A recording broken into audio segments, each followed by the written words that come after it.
लोकसभा चुनाव के नतीजे आ चुके हैं, जिसके बाद एक बार फिर से केंद्र में एनडीए की सरकार बनने जा रही है। चुनाव के नतीजे हैरान कर देने वाले थे, खास करके यूपी में इस बार बीजेपी का एक बहुत शॉकिंग डेटा सामने आया, जिसने सबको हैरत में डाल दिया। एक और हैरत की बात ये रही कि इस चुनाव में बहुजन समाज पार्टी को एक भी सीट नहीं मिली। चुनाव नतीजों के बाद बीएसपी सुप्रीमो मायावती ने सोशल मीडिया पर एक लेटर के जरिए अपनी प्रतिक्रिया दी है। इसमें उन्होंने खास तौर पर मुस्लिम समाज को लेकर नाराजगी जताई है। यूपी में 0 सीट लाने का जो ठीकरा था वो मुसलमानों पर फोड़ दिया।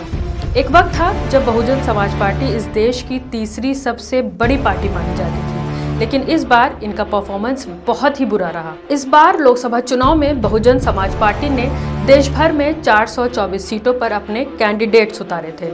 इनमें से उत्तर प्रदेश में 79 सीट भी शामिल थी और इन सीटों पर बीएसपी का एक भी कैंडिडेट नहीं जीत पाया। यूपी के पिछले लोकसभा चुनाव में एसपी और आरएलडी के साथ गठबंधन में बीएसपी ने 10 सीटें जीती थी, लेकिन इस बार मायावती ने किसी भी पार्टी के साथ अलायंस करने से मना कर दिया था और हर जगह अपने उम्मीदवार उतारे थे, लेकिन किसी भी एक जगह उन्हें जीत हासिल नहीं हुई। हाँ, बल्कि ये ज़रूर हो गया कि उनकी वजह से कई सारी सीट ऐसी थी जहां पर इंडिया अलायंस की जीत हो सकती थी, लेकिन भाजपा की जीत हो गई।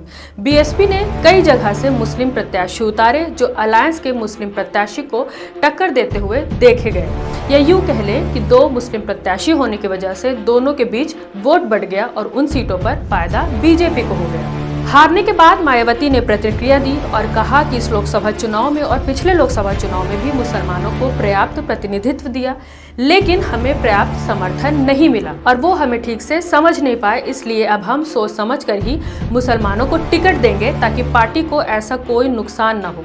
लेकिन यहाँ पर यह समझने वाली बात है कि क्या मुसलमानों की वजह से मायावती को नुकसान हुआ या मायावती की वजह से मुसलमानों को नुकसान हो गया, क्योंकि इस लोकसभा चुनाव में शुरू से ही मुसलमानों ने ये तय कर लिया था कि इस बार भाजपा को हराना है। उन्होंने ठाना था कि इस बार अलायंस को वोट देकर जिताएंगे ताकि भाजपा फिर से वापसी न कर सके। ये बात मायावती को भी पता थी, फिर भी उन्होंने जानबूझकर मुस्लिम प्रत्याशी मैदान में उतारे, जिसकी वजह से मुस्लिम वोट बढ़ गए। इस रिपोर्ट में हम उन सीटों की बात करेंगे जहां पर बसपा भाजपा की बी टीम का काम करती हुई नजर आई।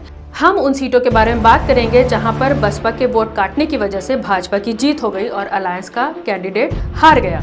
सबसे पहली सीट है अकबरपुर की, जहां पर 44,000 प्लस मार्जिन के साथ अलायंस की हार होती है और बीएसपी को मिलते हैं 73,000 प्लस वोट। दूसरी सीट अलीगढ़ की है, जहां पर 15,000 प्लस वोटों के साथ अलायंस की हार होती है और यहां पर बीएसपी को 1 लाख से ज़्यादा वोट मिलते हैं। इसके बाद अमरोहा की सीट पर आते हैं। अमरोहा की सीट में दानिश अली 28,000 वोटों के साथ हार जाते हैं और इनके जो बीएसपी के जो कैंडिडेट हैं उनको 1.5 लाख से ज़्यादा वोट मिल जाते हैं। इसके बाद सीट आती है बांसगांव की। यहाँ पर महज 3,000 वोटों से अलायंस हार जाती है और यहाँ पे बीएसपी को मिलते हैं 64,000 से ज़्यादा वोट। इसी तरह भदोई की सीट भी देख लीजिए। यहाँ पर 44,000 मार्जिन के साथ अलायंस हार जाती है और बीएसपी के कैंडिडेट्स को मिलते हैं 1.5 लाख से ज़्यादा के। उत्तर प्रदेश के बिजनौर में भी यही हाल रहा, जहाँ पर 37,000 वोटों के साथ अलायंस की हार होती है और बीएसपी के कैंडिडेट्स को 2 लाख से ज़्यादा के वोट मिल जाते हैं। इसके बाद देवरिया का भी यही हाल रहा। यहाँ पर 34,000 प्लस वोटों के साथ अलायंस हारती है और 45,000 वोट बीएसपी के कैंडिडेट को मिल जाते हैं। इसी तरह फर्रुखाबाद में भी देखा गया, महज 2,000 वोटों के साथ अलायंस की हार होती है और 45,000 वोट जो है वो बीएसपी को मिल जाते हैं। इसी तरह फतेहपुर सीकरी का भी हाल रहा, जहां पर 43,000 वोट के साथ अलायंस की हार होती है और बीएसपी को 1,20,000 वोट मिल जाते हैं। इसी तरह का हार हरदोई, मेरठ और मिर्ज़ापुर का रहा, जहां पर कम मार्जिन्स के साथ अलायंस की हार होती है और ढेर सारे वोट जो हैं वो बीएसपी को मिल जाते हैं। मिश्रिक, फूलपुर, शाहजहांपुर, उन्नाव का भी यही हाल रहा। कम मार्जिन के साथ अलायंस की हार हो गई और जो ढेर सारे वोट हैं वो बीएसपी को ट्रांसफर हो गए। इन सब के अलावा दिल्ली की 7 सीटों पर बीएसपी जो है वो तीसरी पोजीशन पर रही। बीएसपी के उम्मीदवार भले ही कोई खास प्रदर्शन ना कर पाए हों और कोई भी उम्मीदवार 13,000 का आंकड़ा भले ही ना छू सका हो, लेकिन एक खास बात ये रही कि आम आदमी और कांग्रेस के साथ मिलकर जो चुनाव लड़ने की वजह से इनका जो अलायंस रहा, इसकी वजह से जो बीएसपी है वो दिल्ली की सभी सीटों पर तीसरे स्थान पर रही। मैं हूं रूबा अंसारी और आप देख रहे थे मिल्लत टाइम्स। आपको क्या लगता है कि अगर इन सीटों पर बीएसपी अपना उम्मीदवार न उतारती तो क्या अलायंस की जीत हो सकती थी? इसका हमें कमेंट करके जवाब ज़रूर दें।